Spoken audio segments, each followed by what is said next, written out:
Hello everyone, welcome back to our channel Perfectly Paired Couple.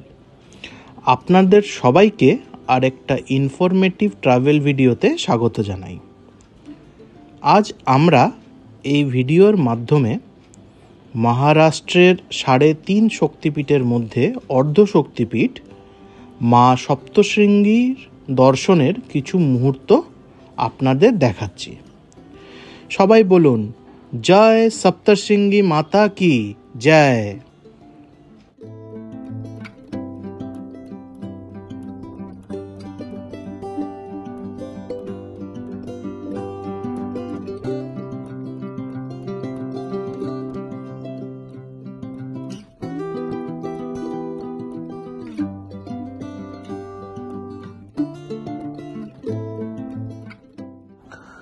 Saptashrungi Nashik থেকে 65 kilometre দূরে, মুম্বাই থেকে 240 kilometre আর সুরাট থেকে অ্যাপ্রক্সিমেটলি 200 কিলোমিটার দূরে অবস্থিত। 4800 ফিট পাহাড়ের উপরে মা সপ্তশৃঙ্গী বিরাজমান করেন। ট্রান্সপোর্টেশনের জন্যে nearest railway station is Nashik road. এছাড়া গভর্নমেন্ট বাসেসও অ্যাভেলেবেল আছে নাসিক থেকে। আমরা গাড়িতেই ট্রাভেল করে নাসিক থেকে গেছিলাম, সময় অ্যাপ্রক্সিমেটলি 1 ঘন্টা 35 মিনিট মতো লেগেছিল।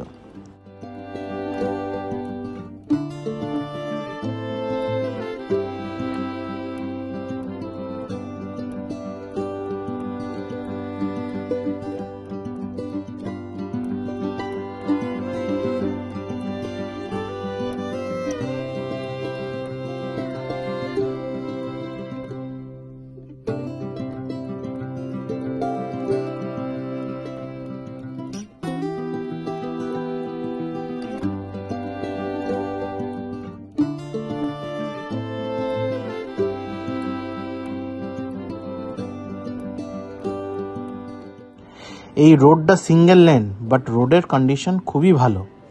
আর সিনিক বিউটির কথা কিছু বলার নেই, জাস্ট দুর্দান্ত।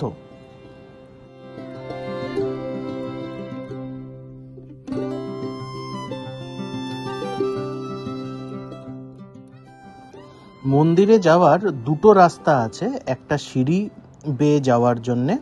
এখানে অ্যারাউন্ড 510টা সিঁড়ি চড়তে হয়।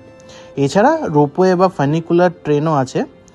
রোপওয়ের কস্ট 110 টাকা বোথ ওয়েজ, আর টাইম জাস্ট 5 মিনিটই উপরে নিয়ে চলে যায়।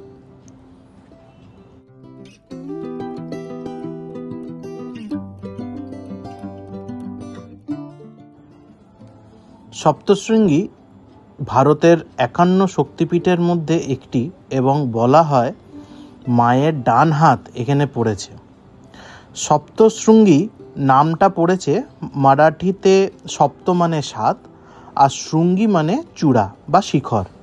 তো 7টি চূড়ার দেবী বা 7টা শিখরের দেবী মানে সপ্তশৃঙ্গী মা।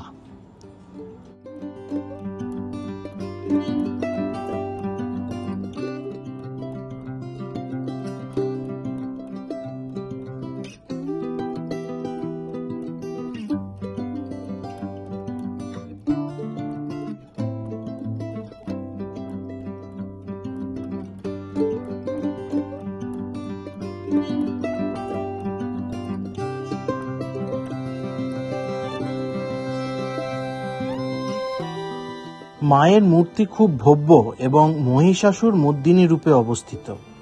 মায়ের 18টি হাত এখানে দেখা যাচ্ছে। এরকম বলা হয় যে মা মহিষাসুরের সাথে যুদ্ধ এই জায়গায় করেছিল।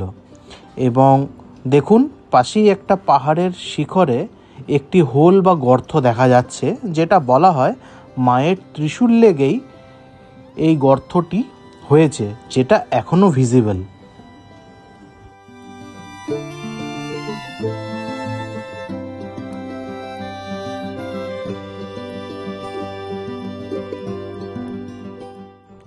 আমরা খুব ভালোভাবেই মায়ের দর্শন করি এবং খুব বেশি ভিড় ছিল না, কিন্তু দশেরার সময় কিন্তু অত্যধিক ভিড় থাকে। আশা করি আপনাদের এই ভিডিওটা ভালো লাগেছে এবং সবাই আপনাদের আমি বলবো যে সুযোগ পেলে অবশ্যই এখানে মায়ের দর্শন করে আসুন। আশা করি আপনাদের সবারই ভালো লাগবে। দেখা হবে আরেকটা নতুন ভিডিওতে। প্লিজ কমেন্টের মাধ্যমে আপনাদের কোয়েরিজ থাকলে জানাবেন। Please like, share and subscribe. Thank you for watching.